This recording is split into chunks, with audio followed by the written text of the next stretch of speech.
Hello, the steak is a bit too salty, isn't it? Oh, wait, mother-in-law, you prepared it, didn't you? Oops, my mistake. I'm Kayla, a 31-year-old nurse. At this moment, it's not my mom, but my cheerful mother-in-law, Bobby's mom, serving the goulash. Ever since Bobby and I tied the knot, she's shown me nothing but love. Even when Bobby isn't around, I often visit my in-laws' home to share meals and cook together. My relationship with my parents isn't the best, making the bond I share with my mother-in-law even more special to me. She's an incredibly warm and lively person who raised Bobby and his brother on her own after a divorce during Bobby's childhood. I was initially apprehensive about meeting her because a friend had once warned me that in-laws are enigmas that you'll spend a lifetime trying to understand. However, any fears quickly dissipated the moment we met. I've always wanted a daughter. We've only had rowdy boys in our house. Thanks for marrying Bobby, she once told me, squeezing my hand affectionately. It was then I knew deep down that we would get along well. After we got married, she suggested, let's be like friends and skip the formalities. At first I was hesitant, but now we can comfortably joke and playfully tease each other. We even pretend to be a stereotypical mother-in-law and daughter-in-law duo, much to the surprise of others who learn of our actual friendly relationship. I still maintain a formal tone during large gatherings or rituals. So, Bobby is working again today? I asked. Yes, he's caught up due to staff shortages, though his job shouldn't normally involve much overtime, she replied. Honestly, I'm happier to see you, Kayla, than Bobby. I always enjoy our cooking time together, she added, making my day. As we chatted, my phone rang. It was Bobby. Hey, Kayla, it's me. Sorry, but I'm stuck at work and can't make it over tonight, he explained. This wasn't the first time. Again, your mom's been waiting, preparing dinner for you, I responded. I know, but work is hectic and she enjoys your company more than mine anyway. Please look after her for me, he said before ending the call abruptly. And so the pattern continues, leaving my mother-in-law and me to spend another evening together. Oh, I exclaimed in surprise. He just ignores his family just like my ex-husband used to, I lamented. Just as we were discussing this, a voice interrupted us. Could you keep it down? I can hear you outside. The voice belonged to Bobby's younger brother, Russell, who we'll refer to simply as Russell. Russell, still unmarried, lives with his mother in their family home. Oh, sorry. Welcome home, Russell, I greeted him. But as usual, he just nodded and headed straight to his room. He's always been the reserved type. My mother-in-law often expressed her concern about whether Russell had found someone special yet. Although Russell and Bobby look alike, their personalities couldn't be more different. Bobby is outgoing, whereas Russell is more introverted. Their relationship as brothers is neutral. Not particularly close, but certainly not distant. I've heard plenty of stories about the difficulties others face with their in-laws, but I've been fortunate to have a harmonious relationship with mine. There were occasional concerns, of course, but overall I was living a contented life. Little did I know I was about to be swept into an unexpected situation. It happened on a scorchingly hot day, the hottest of the year, the kind of day when we typically see a surge in heat stroke cases at the hospital. That day, a patient was rushed in, and to my shock, it was my mother-in-law. Russell had found her unconscious in the yard. Gardening is more than a hobby for her, it's her passion.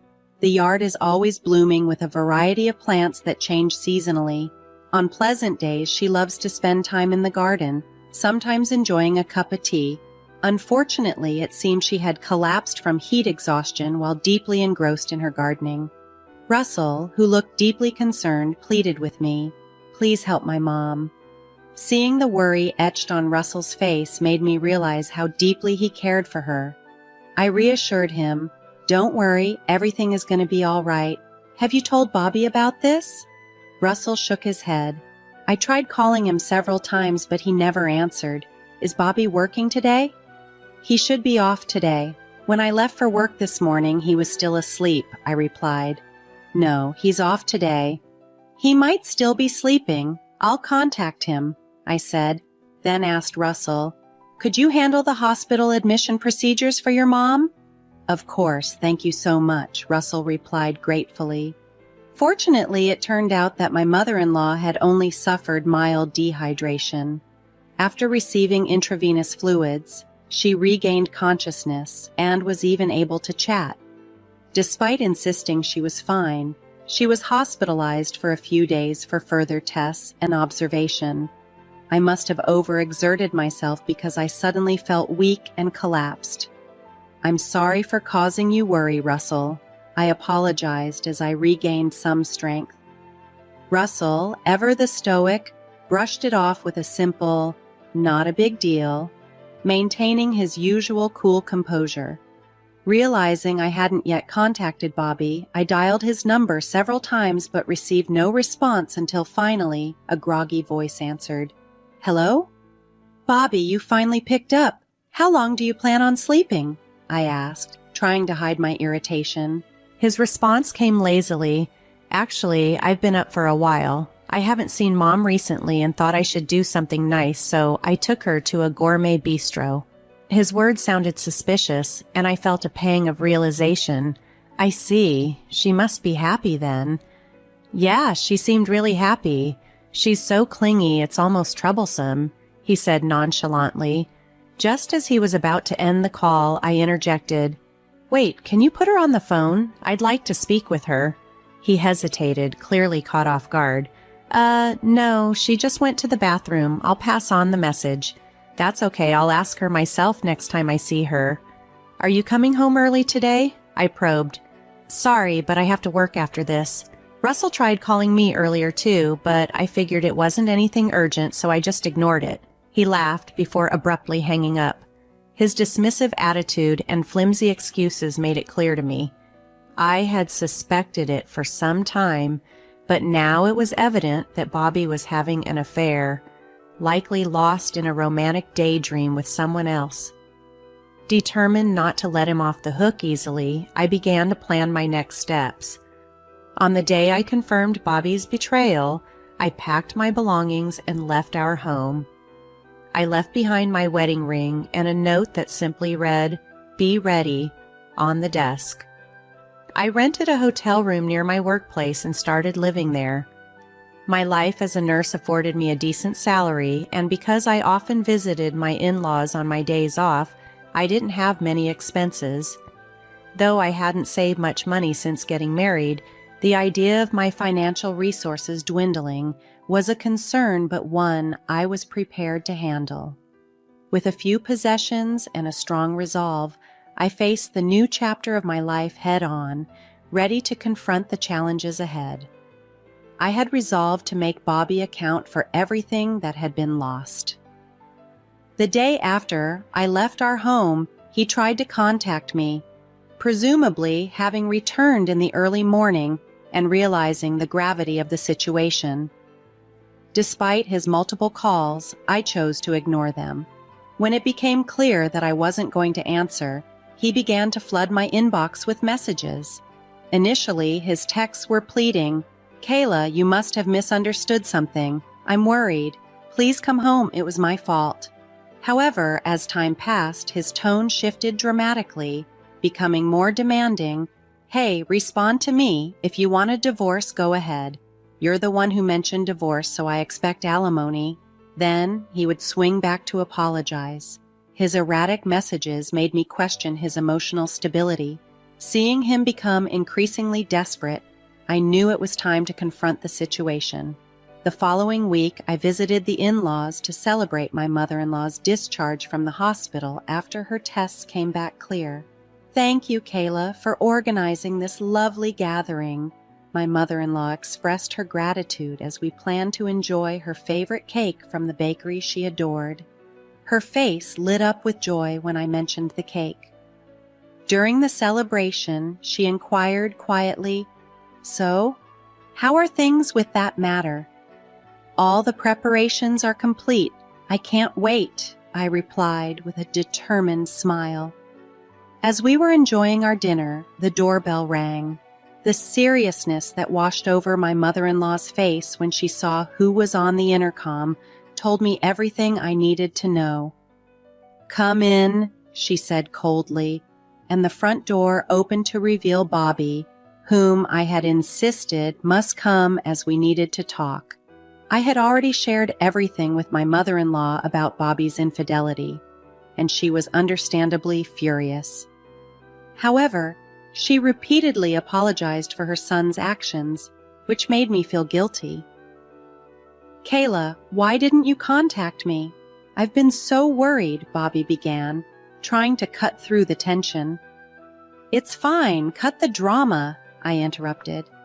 "I think you know, but divorce is the only option here. Of course, I'll be taking alimony."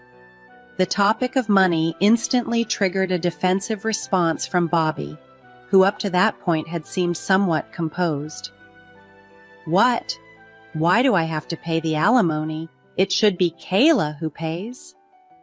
"Enough about money," I said firmly, silencing the brewing argument.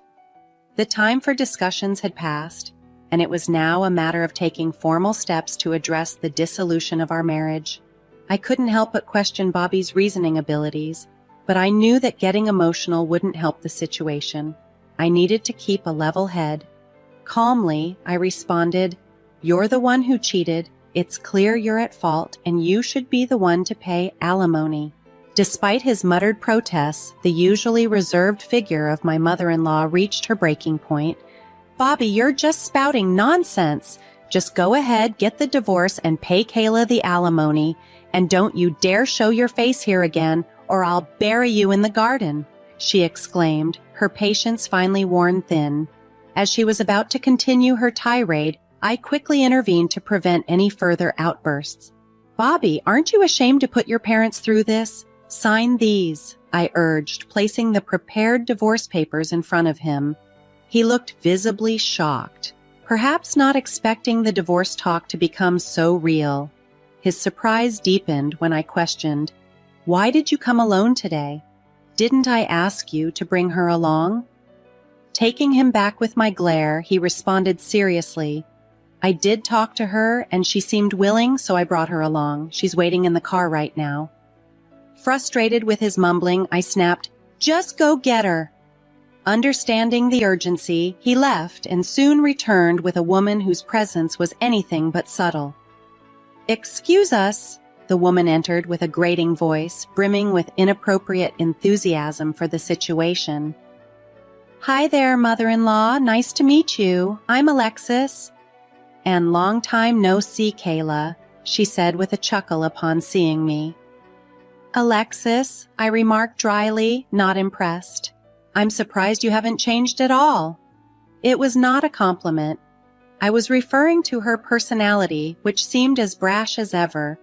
Though she was clearly a woman in her 30s, her style, clothes and makeup resembling that of a high school girl, didn't suit her maturity level.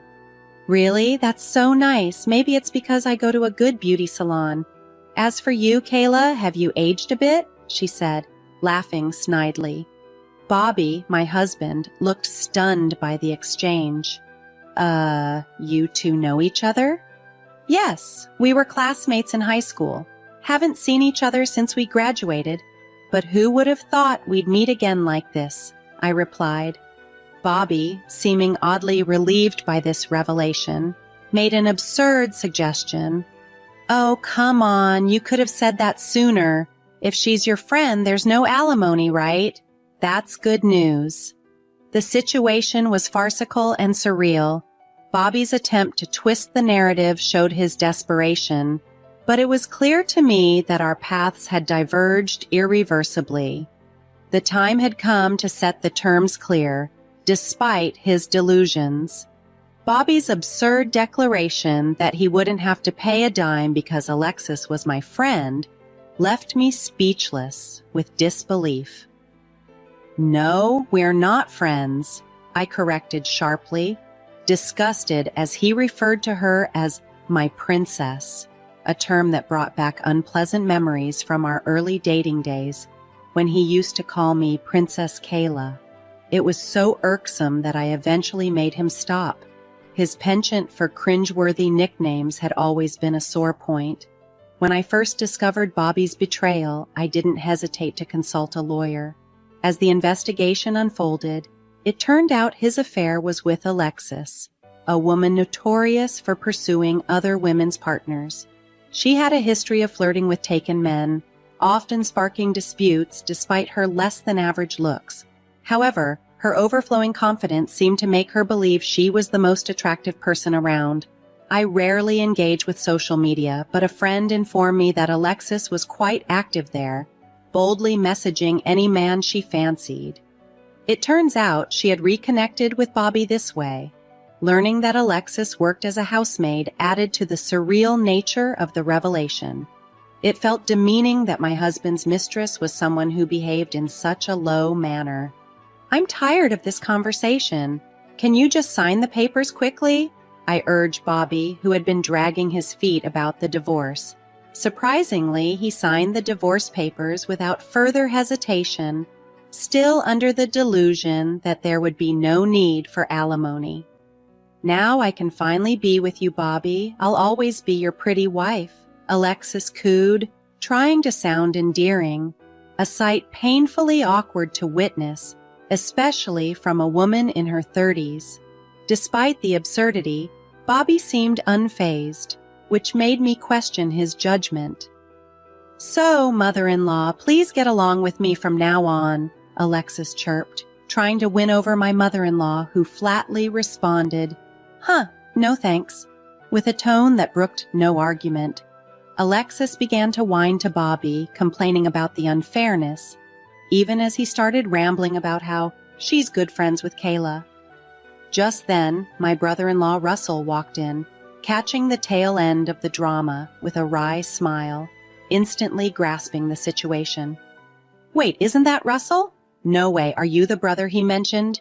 Alexis exclaimed, suddenly energized upon seeing him. She was getting overly excited on her own, while Russell coolly replied, "Long time no see, Alexis." It turned out that Alexis and Russell had once worked together at a part-time job. Considering Russell's good looks, it wasn't surprising that Alexis had shown interest in him. Ironically, due to her terrible memory, she had been fired from that job, a fact that added yet another layer of complexity to the unfolding drama. "I'm going to be your new sister-in-law. Are you happy?" Alexis swayed as she addressed Russell, who responded with a cold, "Are you serious? That's the worst." His chilly retort seemed to shock Alexis, freezing her in place momentarily. "Oh, this was sent to me by a friend. That's you, right?" Russell then pulled up a certain website on his phone. It was one of those distasteful sites where people poke fun at others' social media mishaps. Alexis was frequently the butt of jokes there, with comments like, "Alexis is exhausting today too," and "At this point, it's just a joke." Russell also showed us one of Alexis's social media accounts filled with selfies, clearly identifying her in each. Out of the corner of my eye, I watched Alexis's reaction, expecting her to be upset. However, she shrugged it off. "It's hard being popular. These are mostly just women being jealous. Oh well, whatever." Her response was defiant, but her energy had noticeably dipped, betraying a hint of hurt. Despite everything, I felt a twinge of sympathy for her. The internet can be cruel, and nobody deserves to be humiliated like that. "Well, it doesn't matter. From now on, Bobby and I are going to live a glamorous life," she declared with forced enthusiasm. Hearing those words, I couldn't help but burst into laughter. A glamorous life? Really? Could you stop acting tough because your husband got taken? It must be tough to at least act like you snagged a doctor, huh? At Alexis's words, we all burst into laughter. "Wait, when did Bobby become a doctor?" "Congratulations," I mocked, laughter overtaking me. My husband had posted a photo of the hospital where I work on social media with the caption, "Another hard-working day." He used to pick me up after my shifts, and Alexis had misconstrued it to mean that Bobby worked there as a doctor. The simplistic equation of hospital equals doctor was hilariously naive. But Bobby has always been generous with money. He even took me to a gourmet bistro the other day and paid for my spa appointments. Alexis continued, her tone increasingly desperate. I didn't think my husband had much money, I mused, puzzled by her claims. When I confronted him about the source of his generosity, Bobby dropped a bombshell. I used Kayla's credit card. Using someone else's credit card is, of course, illegal, even if we're family. But my main card was still in my wallet. I had used it to pay for a hotel just the other day. So, whose card did he use? As I pondered this, Bobby quickly tried to smooth things over. Well, what's done is done. Besides, we're still married. Look, this is a family card. It's your card. He must have forgotten, but we had gotten that family credit card when we were married as part of a campaign to earn more points. His clumsy attempt to explain away the misuse was just another layer in the unfolding drama.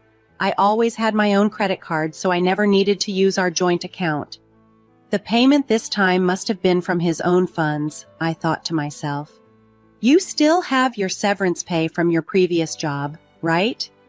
You'll figure it out, I said with a faint smile. The color drained from Bobby's face. He had once held a respectable position at a well-known company where his hard work was appreciated, and he had even been promoted to team leader. However, a few years into our marriage, he abruptly resigned, claiming I was the reason. As a nurse, I often worked night shifts, and sometimes my income exceeded his, which bruised his ego. He began making remarks like, if Kayla's earning well, I don't need to work, right? I never took issue with his choice. I appreciated his help with household chores, which did make a difference.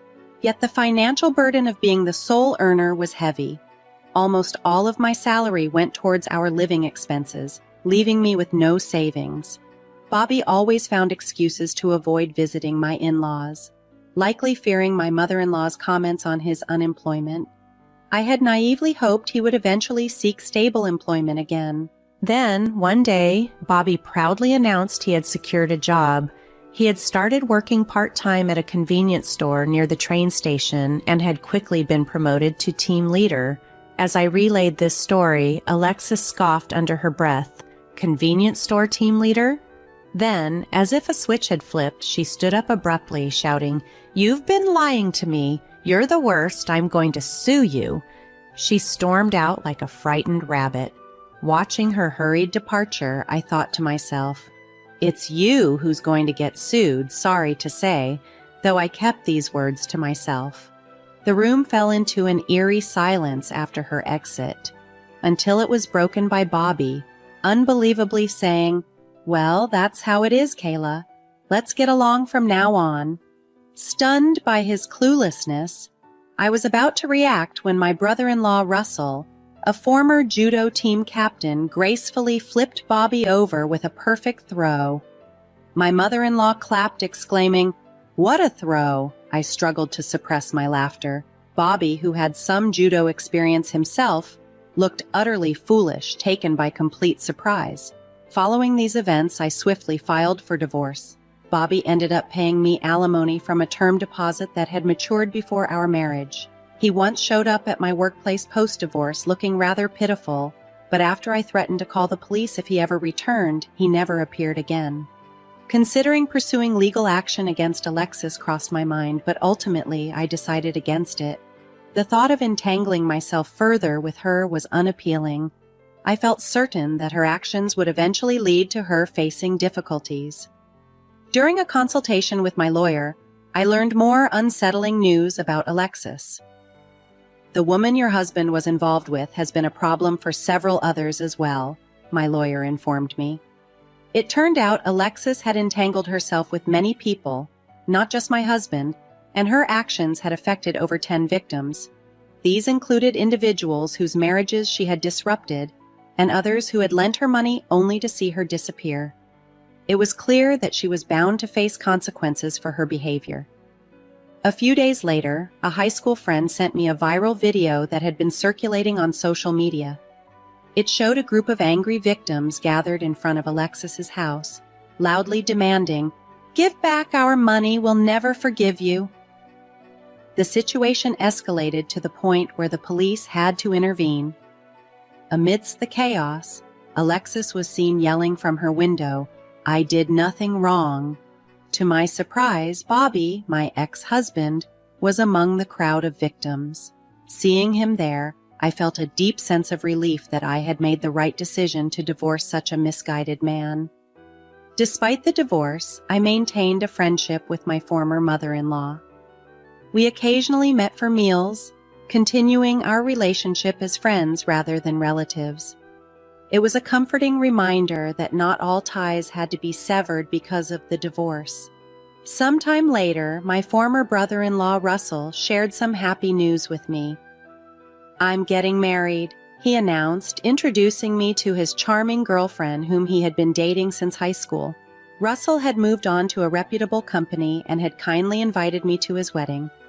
Reflecting on Russell's responsible and earnest nature, it was hard to believe he was related to Bobby.